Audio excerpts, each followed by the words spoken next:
Well, this has been a year of re-rating for the markets, right? So we've gone absolutely nowhere all year long, and I think that will continue into 2019.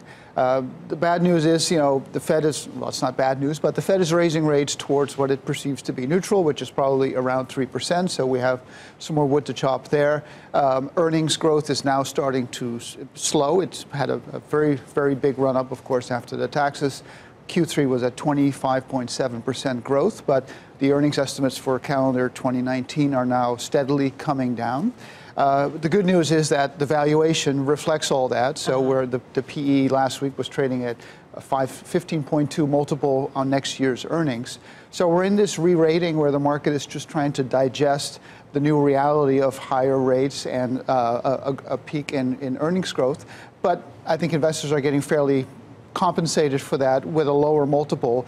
The PE ratio from the January high till now is down about 23%. So even though the S&P is only down 11, the valuation has corrected in line with actual bear markets, and that's actually good news, going forward in terms of what investors have to pay for each dollar of earnings. In terms of the next couple of weeks for the markets, it seems like we have a lot of different catalysts potentially. We have the FOMC minutes and Jay Powell speaking.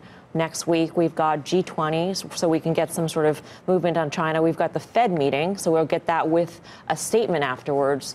In terms of where you might see or where we might see the biggest movements based on these catalysts, what are you looking to? Yeah, so generally the period between now and the end of the year tends to be very strong, the Santa Claus rally.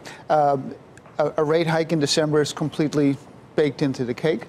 But one of the things that is now potentially moving, and we've seen some recent announcements from Fed people, that maybe they can slow down the last 4 hikes and spread them out over 2 years instead of doing 5 hikes over a year and a half, and that maybe the Fed is close enough to neutral. I mean, they're not there yet. They're at 2%. Neutral is probably 2.5 to 3, but that they're close enough that they can take it a little slower in 2019, and instead of doing 3 or 4 hikes, maybe do only 2.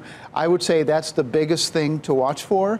On the G20 and trade, my sense is that that's a very long-term phenomenon, if it is indeed a containment strategy on the part of the U.S., and that if there are some good feelings about what may happen at the G20, I would be more inclined to fade that, but then offset by potentially a little bit more of a dovish tilt by the Fed. Right. Jan, as a retail guy here at the table, when you take a look at the consumer and where we are right now, the consumer looks very strong in this moment. But when we hear about a Fed that might be backing off from some of the rate hikes next year, at least that's a market hope, how do you view that? Is that a positive or is that a negative in your view? Because it could be looked at both ways, right? The consumer, which is facing higher borrowing costs on everything from credit to auto loans, their costs will be contained if the Fed backs off, but at the same time, that may be viewed as a slowing economy. Well, if it's a slowing economy, it's not good for anybody. But how do you? How would you view it if the Fed backed off for next year? I view it as positive if the Fed backs off, because I think the consumer will be healthier and like it better. But if it means they're backing off because the consumer's going to have less jobs and less wage growth and all that, that'd be a whole different story. But that's not what I believe is happening. I think the Fed was probably going too fast. The Fed's probably going to slow down. That'll be good for the consumer. I think the concern in the retail markets for the retail companies is that this may be as good as it gets, right? Because we've got great employment numbers, we've got wage growth, we've got all of the things that the consumer, we've got a great credit score for the consumer, all of those positives, and we're about to cycle through the tax cut. So people who are investing in retail look at it and go, well, okay, it's really great. Maybe that's bad news because the growth rate will slow next year.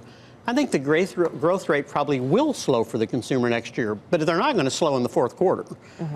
I agree. I was watching Dana a while ago. I agree 100%. If we're going to see 5 or 5.5%, we saw 5.5-ish last year. So I don't think we're going to see any bad news in the fourth quarter.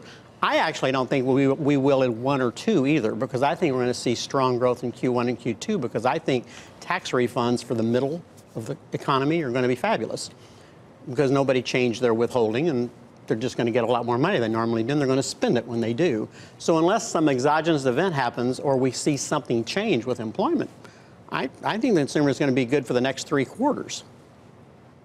In terms of the tariffs, back when we were talking about the border adjustment tax, right, the retailers really had a tantrum, let's say, because they were thinking about how that would impact costs. Have the retailers, in your view, really priced in the notion of full tariffs? We may have to have a debate on this, but I am not concerned about the tariffs. You're not concerned at all? Well, at all. I wouldn't say at all. I'm concerned all the time. I'm a retailer. Retailers, in large part, right, they ordered a lot of stuff before the tariffs kicked in. So the stuff that's sitting in the stores, right, came in with no tariff impact. Oh, yeah, no impact on the fourth quarter. We have to worry about Q1, Q2, and beyond. Right. But even if the tariffs come in, we're moving out of China so fast anyway. We're making changes all the time with the supply chain. Could there be some temporary disruptions for some smaller retailers that are all wedded to China? But if you're talking about my kind of retailers, the Macy's, Nordstrom's, Kohl's, Walmart's, et cetera, of the world, I'm just not worried about it. I think they'll handle that fine. They're handling all the other cost pressures they've got.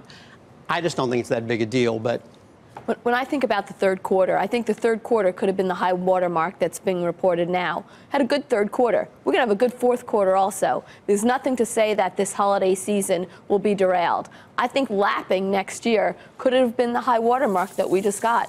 Because we're lapping the wage benefits, we're lapping tax reform, we're lapping perfect weather, and it was the beginning of a fashion cycle that was going on.